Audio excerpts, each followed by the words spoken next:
Саламатсыңарбы балдар. Жандуу жана жансыз организмдердин айырмасы. Жандуу организмдер тиричилик кылууга жөндөмдүү, ал эми жансыз чөйрө бизди курчап турган айлана чөйрө. Жаңы тема. Тиричиликтин түзүлүшүнүн деңгээлдери жана андагы процесстер. Бизди курчап турган айлана чөйрө ар кандай деңгээлдеги биологиялык системаларды камтып турат. Ал молекулардык генетикалык деңгээл.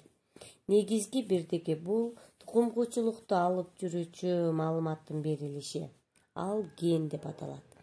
Ген негизинен хромосомаларда жайгашкан ген ДНК молекуласынын бөлүгү. Органикалык клеткалык деңгээл.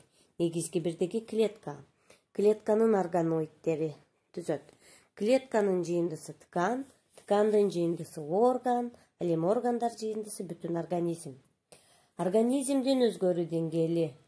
Организмдин өзгөрүү деңгээлинин структурасын бирдиги бул организм.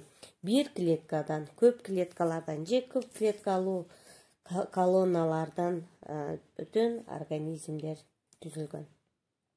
Популяциялык түрдүк деңгээл структуралык функционалдык бирдиги болуп, түр эсептелет.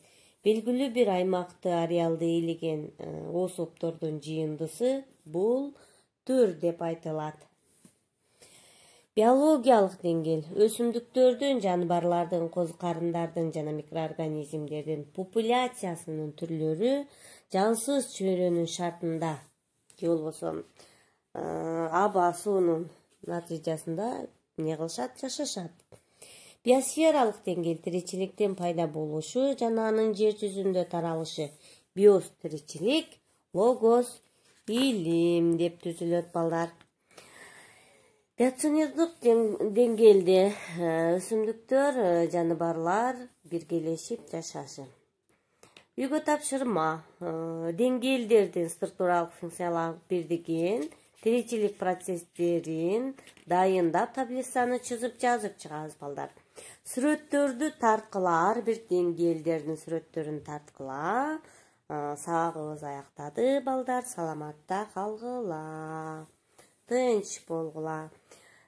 Тапшырманы аткарып жөнөтүп кал.